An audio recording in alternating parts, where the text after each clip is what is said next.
Thank you, Barbara, and thank you for organizing this. It's now less than a year that remains of the final phase of the implementation of the Comprehensive Peace Agreement. We are very timely meeting here today, and now we have to see how the implementation of the CPA can be achieved, because it's critical that we stay to this document to ensure peace, stability and security in Sudan.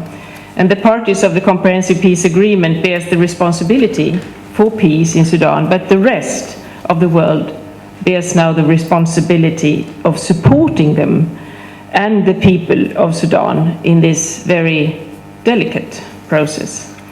A return to devastating civil war must be avoided at all cost. And now is focus on holding the referendum in southern Sudan and the referendum in Abyei. It's needless to say that it's vital that these referenda are held in a free, fair, peaceful and a credible manner. And that's why I'm so happy to address you here today, and also to encourage, and I'm really sorry I can't stay to listen to the discussion, but also that with this meeting today you also show the more civil face of Sudan and show the broad commitment and engagement that I sense from Sweden in this complicated time. It would be very important for the international community to act coherently, and how Sweden can support. Because if we stay to agreements, if we let diplomacy and politics work in the interest of the people, this can be very, very good. But it can also turn into a very bad point in a country where we know that the humanitarian needs are enormous, the literacy is huge, and the role of women are not so strong as it should be in order to build a vivid and strong country. So there is a lot of things that needs to be done. And Sudan is high on the agenda of Sweden and of the European Union. On Monday, the foreign minister and I had a long talk about the situation in Sudan. And next week, the foreign ministers of European Union will discuss Sudan in its Foreign Affairs Council. EU observatory mission is already in place in Sudan ahead of the referendum to build confidence in this referendum process.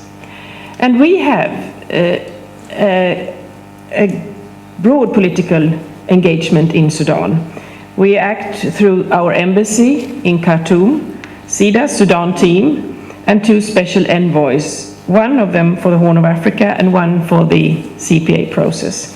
And we are also preparing to increase our presence in the country, as well as I'm very much now into bilateral talks about what's happening. I'm going to the EU-Africa Summit in Tripoli next week.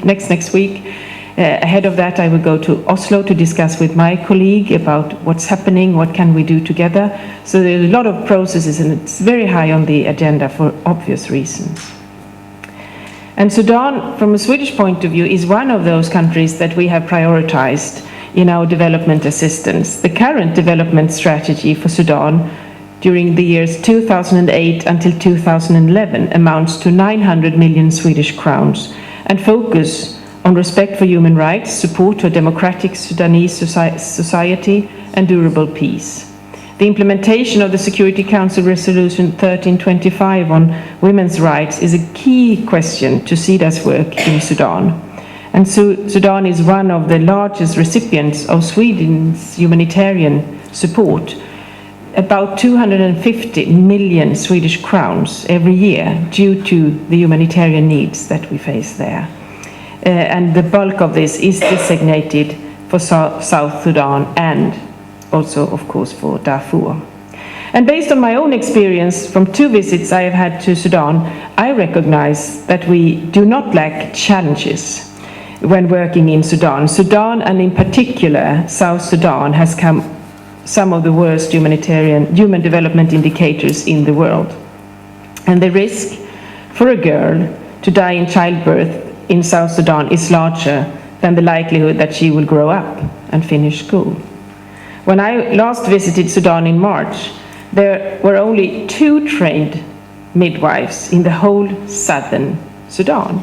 Women and children are more vulnerable than others, and female-based violence remains a very serious problem. Arms are easily available and provide for the insecurity of the population. And despite these dark conditions, we can also report and have to recognize that our assistance is helping. We have supported and made possible that the demobilization of about 18,000 persons in South Sudan, 2,300 of these are women, and special focus has been given of the demobilization of children soldiers. The opening up and a special female reception areas at police stations in all states in southern Sudan through our support to UNIFEM is another viable sign that our assistance is coming there and making a difference.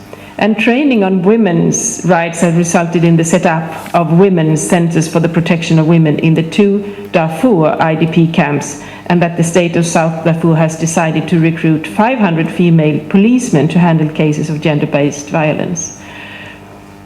I'm really humble when I see what we can achieve with our assistance and presence there, because as I visited Sudan in March this year, and that was almost exactly 2 years after that, I made an identical trip, but also to see more or less the same women, but now they spoke English, now they were much more organized, and they were very courageous and good in Darfur.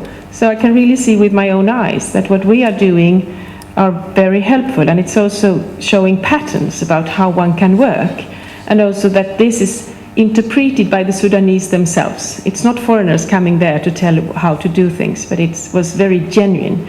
And I think it's also extremely helpful for the peace processes. And here again is the link between civil society, the churches, and the government, how we can support and how you can help us to find those talented and good persons, but also that we together create an environment where peace is helpful for development, and where you can work with reconciliation, understanding, and building trust and confidence is extremely important in these situations. So finally, at this time, it's natural that the spotlight is on southern Sudan. But I told you this bright picture from the north and from the Darfur, because that conflict also, of course, needs to be solved.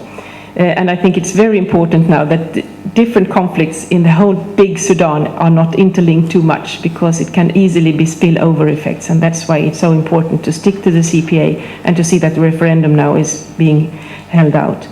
But that doesn't mean that we should stop thinking about the north. We must promote peace in Darfur and enhance the civilian protection of the people and the humanitarian actors also in Darfur.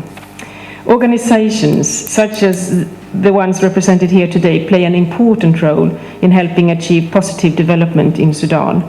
Without you, we would lack the capacity to reach the people on the ground with our support. And our joint role in supporting the people of Sudan is critical. To achieve results, we must muster our forces and focus on our attention on where it's most needed. And there you are extremely important for us.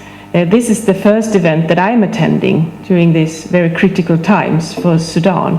And it's so helpful that you are giving the words and the eyes for the Sudanese people, and also to show that politics now is needed, good diplomacy and a lot of international efforts in order to support the Sudanese themselves to take action and to be a responsibility.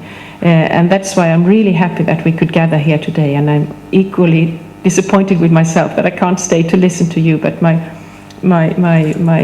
co-worker Frederick will stay the whole time and report back. But again, I hope you really sense that what you are doing here today is very helpful for the image and for the continued work, and also that we see from our foreign ministry that we are doing is also something that's watched upon, not only in Sudan or in Brussels, but also here in Stockholm and Sweden. So thank you so much for organizing this and inviting me. Thanks.